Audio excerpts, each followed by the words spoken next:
Pembongkaran ratusan lapak pedagang di pasar tradisional Mardika di Kota Ambon berlangsung Selasa pagi 21 Mei 2024. Dua unit ekskavator dikerahkan untuk menghancurkan ratusan lapak pedagang kaki lima.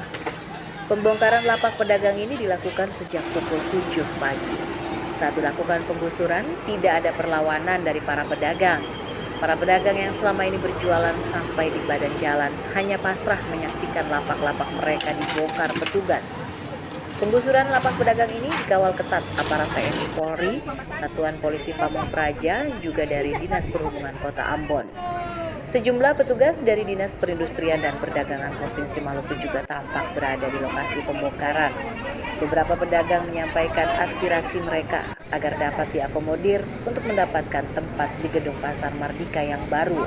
Sejak gedung pasar Mardika berkonsep modern diresmikan, aktivitas tetap dilakukan para pedagang di pasar tradisional. Hal ini membuat kemacetan panjang di pasar ini karena para pedagang berjualan hingga memakan badan jalan. Kendaraan sulit berlalu lalang di jalur ini karena padatnya aktivitas pedagang dan pembeli. Pasar ini sudah berulang kali ditertibkan, namun pedagang yang membandel tetap kembali berjualan di lokasi tersebut. Christine Sipahelut, Junaidi Asril melaporkan.